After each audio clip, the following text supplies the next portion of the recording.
एक गांव रहता है। रात का समय होता है। चारों तरफ सन्नाटा सा छाया रहता है। सभी अपने अपने घरों में सोए रहते हैं। मगर एक व्यक्ति ऐसा रहता है जो अकेले रहता था।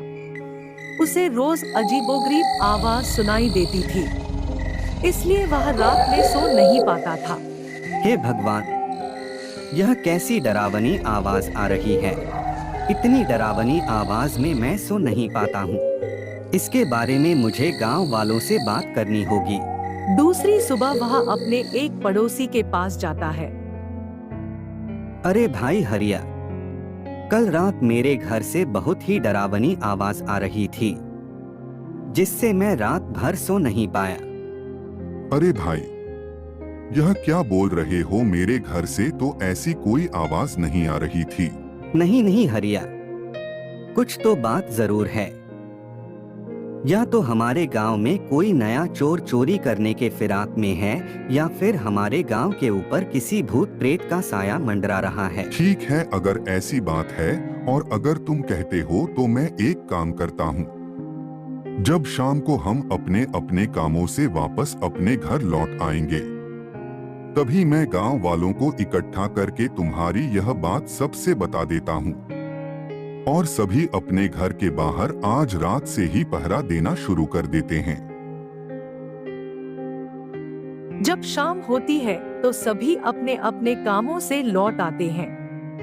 हरिया सभी को इकट्ठा करके उन्हें एक एक बात अच्छे से समझाता है, और जितना भी गोरख ने उससे कहा था वह सारी बात लोगों को बता देता है, और उनसे यह भी कहता है, आज रात को हम सभी अपने अपने घरों से बाहर कुछ समय के लिए पहरा दिया करेंगे। हरिया बहुत ही बुद्धिमान और साहसी इंसान था, इसीलिए उसकी बात को सभी ही मानते थे। जब रात होती है तो सभी अपने घरों के बाहर एक लालटेन लेकर पहरा देते हैं, और उन्हें भी वह डरावनी आवाज सुनाई देती है। अरे भाइयों, गोरख की बात सही है। कल रात में मैं पहरा दे रहा था कि मुझे भी वह डरावनी आवाज सुनाई दी। हाँ हाँ, मैं भी अपने घर के बाहर पहरा दे रहा था और मुझे भी बहुत ही डरावनी आवाज आ रही थी। लगता है हमें उस आवाज के पीछे जाना होगा और पता करना होगा कि यह आवाज आखिर आ कहां से रही है और मामला क्या है। जब रात का वक्त होता है तो सभी गांव वाले साथ मिलकर हाथों में लाठी और मशाल लेकर के जंगल के रास्ते होते हुए उस आवाज के पीछे जाने लगे।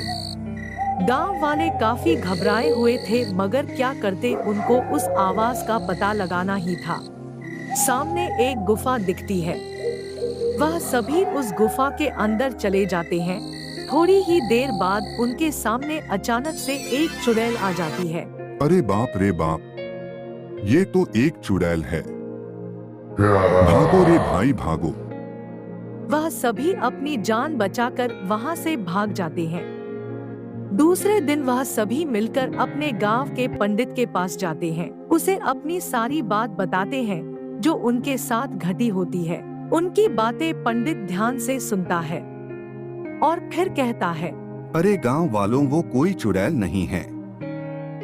वह पहले इसी गांव में रहती थी। गांव वालों ने उसे उसके घर से भगा दिया था। फिर वह बेचारी जाकर के गुफा के अंदर रहने लगी। काफी दिन रहने के बाद उसके पास खाने पीने की कोई भी सुविधा नहीं थी, और इसी कारण से उसकी उस गुफा के अंदर ही मृत्यु हो गई, जिसकी वजह से उसकी आत्मा भटकने लगी और वह इस गांव वालों से बदला लेना चाहती हैं। इसमें तुम लोगों की कोई गलती नहीं है। यह जो भी किया था वह पहले के लोगों ने किया था, इसलिए मैं तुम्हारी जरूर मदद करूंगा। गांव वाले पंडित को लेकर उस गुफा के अंदर जाते हैं।